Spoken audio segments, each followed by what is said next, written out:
Hi student, welcome in Mahanapata online classes. You are being taught passive voice. I have taught you passive voice of tenses and imperative sentence in my previous video. Imperative sentence और tenses की basic मैंने आपको पढ़ा दी है, ठीक है। जो important passive है जो एग्जाम में आते हैं वो है टेंसेस की बेसिक। इम्पेरेटिव बहुत कम आते हैं, रेयरली आ जाते हैं, लेकिन उनको भी ध्यान में रखते हैं। आज मैं इम्पेरेटिव सेंटेंस को वापस समझाता हूँ। कुछ स्टूडेंट की कंप्लेंट आती है इम्पेरेटिव सेंटेंस समझ में नहीं आ रहा है। तो इम्पेरेटिव सेंटेंस बिल्कुल इजी है, ऐसा कुछ भी नहीं है इसमें। जो स्ट्रक्चर मैंने आपको दिखाया है बस उसको आपको ध्यान में रखना है कि स्ट्रक्चर कौन सा है। इम्पेरेटिव सेंटेंस होता है क्या? सबसे पहले which kind of sentences are called imperative sentence. किस तरह के सेंटेंस इम्पेरेटिव सेंटेंस कहलाते हैं? You have been written in my previous video. Okay, I am going to teach you again today which kind of sentences are called imperative sentence. Okay, the sentence which expresses command, request, order, prohibition, suggestion, advice etc. called imperative sentence. ऐसे sentence जो order express करते हैं। if you want to give order to do something to someone, okay, then you have to use imperative sentence. Okay, if you want to ask question we use interrogative like this. If you want to give order then we have to use imperative sentence. Okay, if you want to request to do something, okay, then you have to use imperative sentence. If you want to prohibit, okay, prohibit करना चाहते हैं आप किसी को, कोई काम करने के लिए मना करना चाहते हैं आप किसी को, ठीक है, then you have to use imperative sentence. Okay, if you want to give suggestion or advice or request then you have to use imperative sentence. Okay, the sentence which begins from be first, almost time it expresses order or command, ठीक है। the sentence which begins from be first, एक ऐसा sentence जो verb की first form से start होता है, वो क्या होता है? ऑर्डर एक्सप्रेस करता है, इंपेरेटिव सेंटेंस होता है। ओके, जैसे by giving order if you want to call someone, ठीक है, यदि किसी को ऑर्डर देकर के आप बुलाना है या बुलाना चाह रहे हो तो आप कहोगे come here, this is my order. Okay, आ गया समझ कि नहीं है? जैसे जिससे आप कहो कि give me glass of water, this is my order. Okay, if you say go to the market and bring some vegetable, this is order. Okay, come here and sit down, this is order. Okay, listen to me carefully, this is order. Okay, these all sentences begins from we first. Okay, आगे से watch carefully whatever you are being taught. Okay, this is order. Okay, ये सारे क्या है? Order है। मतलब order आया तो आपको कहाँ से स्टार्ट करना सेंटेंस? वर्ब की फर्स्ट फॉर्म से, ठीक है। बोलने के उससे भी ये बहुत इंपॉर्टेंट है कि जब आप किसी को ऑर्डर देना चाहते हैं तो किस तरह से आपको सेंटेंस को बोलना है या किस तरह से कहना है उसको, ठीक है। और किसी को ऑर्डर नहीं देकर के आपको क्या करना है? रिक्वेस्ट करनी है किसी से। Okay, if you want to say something to do requestfully then you have to use please at the beginning of this sentence. Okay, आया समझ कि नहीं आया? इफ यू ऐड प्लीज और kindly before imperative sentence which begins from V first then it will convert into request. यदि V first से start होने वाला यानी ऑर्डर एक्सप्रेस करने वाले सेंटेंस के आगे अगर आप प्लीज काइंडली को ऐड कर दें तो वो सेंटेंस को ऑर्डर नहीं होकर के क्या एक्सप्रेस करेगा? रिक्वेस्ट एक्सप्रेस करेगा। For example, if I say shut the door, shut the door, shut the door, shut the door, this sentence begins from shut यानी B first. But if I say please shut the door, okay, please shut the door, this is my request, shut the door, this is my order. Okay, तो request express करने के लिए आपको जो order express करने वाले sentences हैं उनके आगे क्या जोड़ना है? प्लीज जोड़ना है। ओके, नाउ नेक्स्ट प्रोहिबिट करने वाला जो सेंटेंस होता है। ओके, यदि किसी को आपको if you want to stop to do something, ठीक है, यदि आप किसी को रोकना चाहते हैं कोई काम करने से या ऐसा नहीं करना है, आपको ऐसा बोलते हैं, निषेध करना चाहते हैं आप, निषेधाज्ञा बोलते हैं जिसको, ऐसा नहीं करना है आपको, ठीक है, आपको वहां नहीं जाना है, आपको वहां यहाँ नहीं बैठना है, आपको ये नहीं खाना है, आपको ये नहीं पीना है, आपको ऊंची आवाज में बात नहीं करनी है। इस तरह के जो सेंटेंसेस हिंदी में बोलते हैं वो जो सेंटेंसेस हैं वो प्रोहिबिट करते हैं सामने वाले व्यक्ति को प्रोहिबिट करते हैं, ठीक है। आज इंपेरेटिव सेंटेंस के बारे में थोड़ा सा बहुत डिटेल में बताऊंगा मैं आपको, ताकि आपको और समझ में आ जाए। प्रोहिबिट करना, if you want to prohibit to do someone, okay, यदि किसी व्यक्ति को कोई करने के लिए आपको रोकना है, then you have to start sentence from do not, okay. Do not go there, do not come here, do not sit here, do not stand here, do not stay here, do not drink water, do not eat food, okay, do not speak so loudly, okay, do not disturb me, do not touch me. These all are sentences, these expresses prohibitions. ये sentences वे sentences हैं जो prohibit करते हैं सामने वाले को, क्या करते हैं, prohibit करते हैं, ठीक है। तो prohibit के लिए आपको क्या करना है, do not से start करना है, ठीक है। और हम normally बोलते हैं don't से start करते हैं, don't touch me, don't go there, don't disturb me. These all are imperative sentence and these are prohibitive someone, किसी को रोक रही है कोई काम करने के लिए, ठीक है। नाउ नेक्स्ट सेंटेंस लेट से बिगिन होगा, कहां से, लेट से। लेट एक पॉजिटिव वर्ब होती है, इसका यूज बहुत ज्यादा होता है, और कहां का होता है देखो मैं बताता हूं। लेट का यूज हम रिक्वेस्ट एक्सप्रेस करने के लिए भी करते हैं, ओके। आगे ऐसे करिए, जिससे मैंने कहा let me stay here, let me stay here, this is my request, let me stay here, मुझे यहां रुकने दो, ठीक है।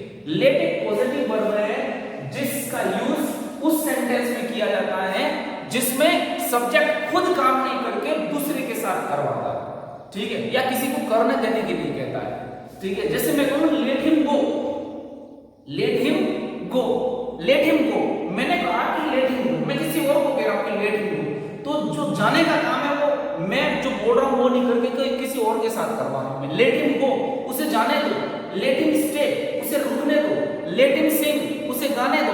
आपको ऐसा कहना है कि उसे ऐसा करने दो, मुझे ऐसा करने दो, तुमको ऐसा करने दें, ठीक है। तो इस तरह के सेंटेंस लेट से स्टार्ट होते हैं। कहां से स्टार्ट होते हैं, लेट से स्टार्ट होते हैं, जिसमें रिक्वेस्ट की जाती है, जिसमें सब्जेक्ट खुद काम नहीं करके किसी और से करवाता है, ठीक है, जिसमें सब्जेक्ट खुद काम नहीं करके किसी और के साथ करवाता है, ठीक है। फॉर एग्जांपल इफ आई से टू समवन, ठीक है, मैंने किसी और को कहा, क्या कहा, let him go, let him go, तो मैं कह रहा हूं तो मैं सब्जेक्ट हुआ, लेकिन वो खुद नहीं, मैं खुद नहीं करके मैं किसी और के साथ करवा रहा हूं, उसको जाने दो, ठीक है। तो इस तरह की पॉजिटिव वर्ब होती है। पॉजिटिव वर्ब अलग अलग तरह की होती है, गेट का यूज भी पॉजिटिव की तरह करते हैं, बैक का यूज भी पॉजिटिव की तरह करते हैं। इसका जब अगर ऐसा आया तो मैं आपको पॉजिटिव पे अलग से एक छोटा सा वीडियो बनाकर बताऊंगा कि which kind of verb positive verb is called positive verb. Let positive verb है जिसका यूज हम रिक्वेस्ट एक्सप्रेस करने के लिए करते हैं या किसी को सजेस्ट करने के लिए करते हैं। रिक्वेस्ट कब करते हैं, सजेस्ट कब करते हैं, बताता हूं आपको। लेट हिम गो रिक्वेस्ट है, let me stay here request है, लेट मी सिंग रिक्वेस्ट है, ठीक है। लेट मी गो फर्स्ट, मुझे पहले जाने दो, लेट मी स्टे फर्स्ट, मुझे पहले रुकने दो, ठीक है। लेट मी स्पीक फर्स्ट, मुझे पहले बोलने दो, लेट मी सी फर्स्ट, मुझे पहले देखने दो, ठीक है। अब मैं मी नहीं बोल रहा हूं तो वहां ऑब्जेक्ट चेंज भी कर सकते हैं आप, ठीक है। मी की जगह हिम बोल सकते हैं, मी की जगह हिम की जगह हर बोल सकते हैं, देम बोल सकते हैं। जैसे जैसे आप उसका ऑब्जेक्ट चेंज करेंगे वैसे वैसे सेंटेंस बदलता जाएगा, ठीक है। आगे के नहीं है, लेट देम कम इन, उन्हें अंदर आने दो, लेट देम गो आउटसाइड, उन्हें बाहर जाने दो, ठीक है। आगे के नहीं है, लेट हिम गो आउटसाइड, उसे बाहर जाने दो, let him come out on inside, उसे अंदर आने दो, ठीक है। आया के नहीं है, लेट हिम जंप, उसे कूदने दो, लेट हिम सिंग, उसे गाने दो, लेट हिम राइट, उसे लिखने दो, मैं जो बोल रहा हूं उस पर फोकस करवाओ। इस तरह के सेंटेंसेस जब भी आपको बोलने हो तो वहां पे लेट का यूज करते हैं। किसका यूज करते हैं, लेट का। जब भी लेट के बाद अस का यूज करते हैं, लेट के बाद अस का यूज करते हैं, ठीक है। लेट के बाद अस का यूज करते हैं, जिसमें कर्ता खुद इन्वॉल्व होता है, लेट अस कहता है उस समय, तो उस समय सजेस्ट करता है। मैं कहूं लेट्स प्ले, लेट्स प्ले मतलब होता है चलो खेलें या खेलना चाहिए हमें, ठीक है। लेट्स गो हमें जाना चाहिए या चलो चलें, ठीक है। आगे क्या नहीं है, आगे लेट्स लीव दिस मैटर, ठीक है। इस मैटर को अब यहीं पे छोड़ देना चाहिए, ठीक है। आगे तो ये लेटस है जो सजेस्ट करता है किसी व्यक्ति को या प्रपोज करता है किसी व्यक्ति को कि चलो ऐसा करें, ठीक है। और लेट के बाद अगर अदर ऑब्जेक्ट आते हैं तो वहां रिक्वेस्ट एक्सप्रेस होती है। आ गया समझ कि नहीं है? इस तरह से लेट का यूज करते हैं और ये भी एक तरह का इंपरेटिव सेंटेंस कहा जाता है। ठीक है, आ गया समझ। तो इंपरेटिव सेंटेंस मैंने बताया, this kind of sentence begins from be first, begins from please kindly, begins from do not, and begins from let, and begins from let us. Okay, how to change this kind of sentence into passive voice I have taught you in my previous video. ठीक है, now I am going to teach you again how to change an imperative sentence into passive voice. Okay, आ गया समझ? क्या नहीं है? I will try to make you understand by giving an example and by giving an appropriate structure. Okay, structure लिखते हैं एक ऐसा active sentence जिसके अंदर क्या हो, जो वर्ब की फर्स्ट फॉर्म से स्टार्ट होगा, जिसका एक ऑब्जेक्ट हो, इसको आपको पैसिव में चेंज करना है। ऐसे सेंटेंस को जो कहां से स्टार्ट हो रहा है, बी फर्स्ट ऑब्जेक्ट, ठीक है। तो इसका पैसिव क्या बनेगा, देखिए आप, इसका पैसिव बनेगा लेट से स्टार्ट करना है। इसको कहां से स्टार्ट करना है, लेट से। फिर इस ऑब्जेक्ट को आपको लिखना है, फिर आपको लिखना है बी, फिर लिखना है बी थर्ड। ओके, ये आपका स्ट्रक्चर बनेगा पैसिव का। किसका, पैसिव का। बहुत इजी है, आप इसको समझने की ट्राई करें। ठीक है, जैसे कोई सेंटेंस है,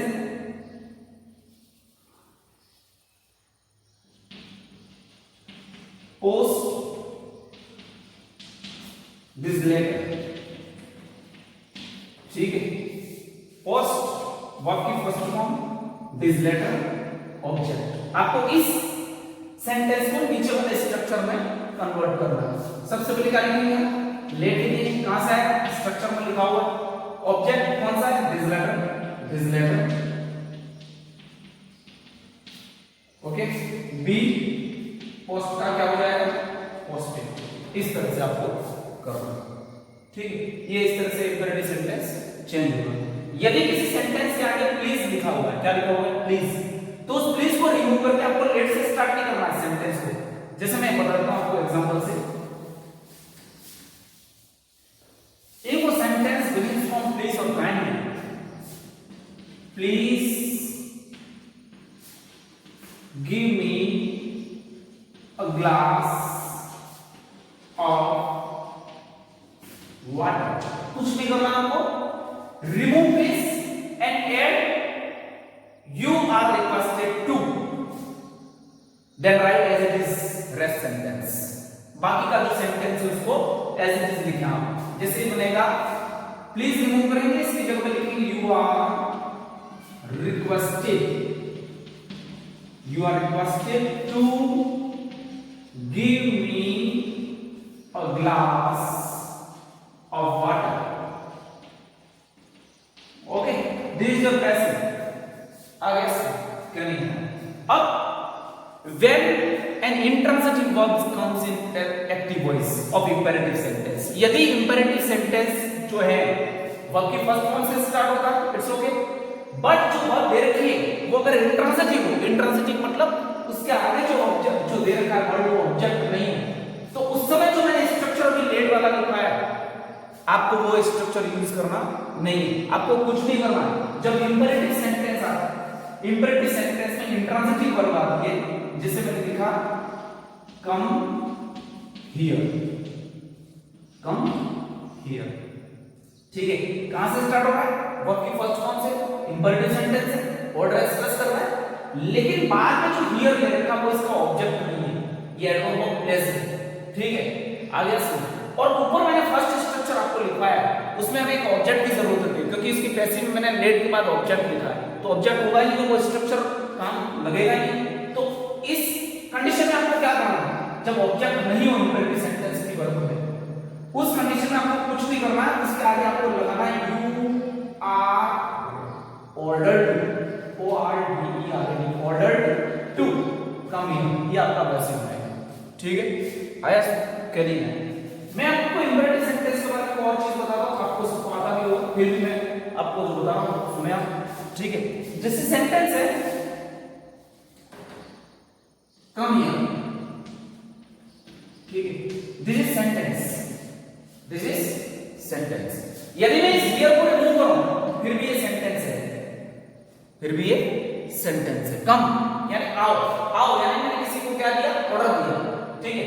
तो सेंटेंस की डेफिनेशन क्या है? Sentence is a group of word, it has a subject and a predicate. Subject और प्रेडिकेट होते हैं, सब्जेक्ट और प्रेडिकेट होने बहुत जरूरी है।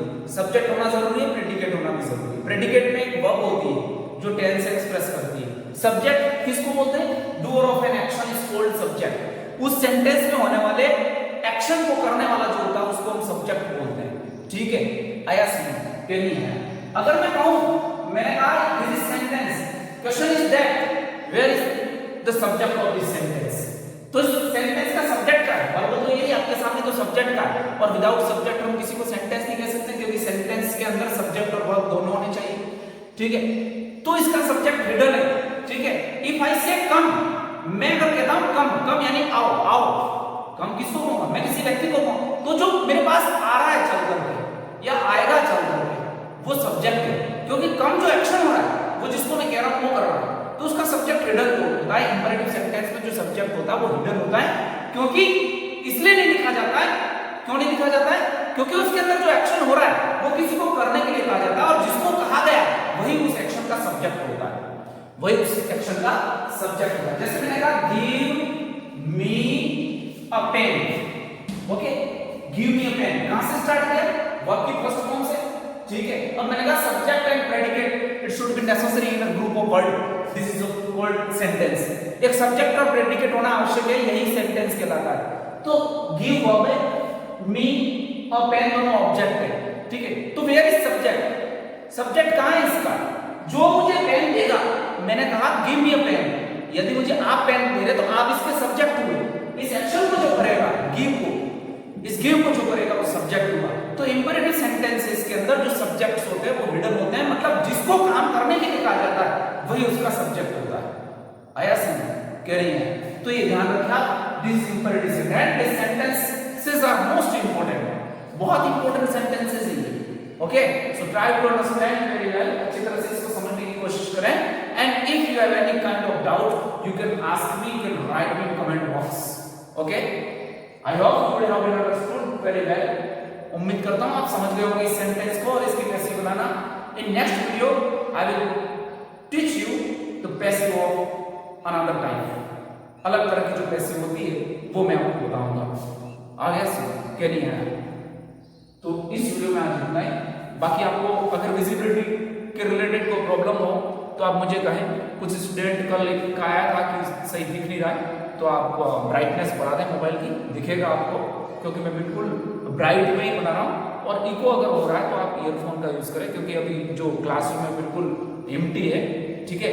तो क्या है, जो आवाज होती है वो टकराती है, जिससे इको होता है। तो आप ईयरफोन का यूज करें, आपको अच्छी तरह से समझ में आ जाएगा, ठीक है।